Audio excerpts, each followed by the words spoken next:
กระทรวงศึกษาธิการและกีฬาร่วมกับสถาบันโภชนาการมหาวิทยาลัยมหิดลประเทศไทยและบริษัทดานอนเอลิไลนิวทริชั่นเปิดฝึกอบรมเกี่ยวกับโภชนาการอาหารเที่ยงในโรงเรียนและการนำใช้โปรแกรมคอมพิวเตอร์เพื่อติดตามโภชนาการเด็กชั้นอนุบาลขึ้นในวันที่25กันยายน2018ที่เฮือนฮับแขกกระทรวงแรงงานและสวัสดิการสังคมโดยการเข้าร่วมของทานปริญญาเอกมีทองสุวรรณมีไซหัวหน้ากรมการศึกษาก่อนวัยเรียนกระทรวงศึกษาธิการและกีฬาท่านดร.กิตติสันเจริญรองผู้อำนวยการสถาบันโภชนาการมหาวิทยาลัยมหิดลประเทศไทยท่านณัฐกรพลอยเงินผู้จัดการทางด้านโภชนาการบริษัทดานอนเอลิไลนิวทริชั่นมีหัวหน้าแผนกหัวหน้าแขนงวิชาการแพทย์หมอ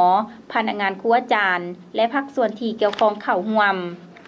ท่านปริญญาเอกมีทองสุวรรณมีไซได้กล่าวว่าการเปิดศูนย์ฝึกอบรมในครั้งนี้ก็เพื่อเป็นการส่งเสริมความรู้ทางด้านโภชนาการการจัดอาหารเที่ยงในโรงเรียนเพื่อประเมินผลการดำเนินโครงการอาหารเที่ยงและประเมินผลภาวะโภชนาการในการเติบใหญ่และสถานภาพทางโภชนาการของเด็กในระยะเข้าโรงเรียนอนุบาลแม่นพื้นฐานสำคัญที่จะส่งเสริมให้เด็กน้อยทุกคนมีการเจริญเติบใหญ่ลดปัญหาของการขาดสารอาหารเป็นสิ่งที่นำไปสู่การมีน้ำหนักและความสูงต่ำกว่ามาตรฐาน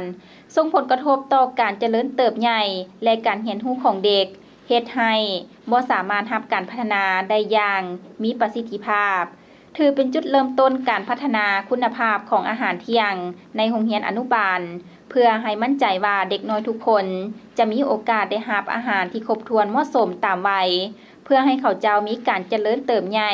และพัฒนาการที่มีประสิทธิภาพต่อไปสำหรับหัวข้อที่นำมาฝึกอบรมประกอบมีการสร้างน้ำหนักแทกความสูงที่ถูกต้องการนำใช้โปรแกรมและการประเมินผล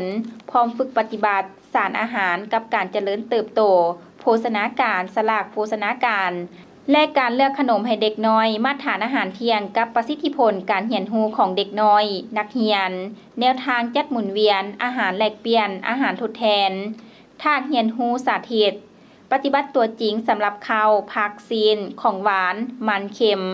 การฝึกอบรมจะได้ดำเนินไปเป็นเวลา3 วันจึงจะสำเร็จแต่วันที่25 หาวันที่27 กันยายน 2018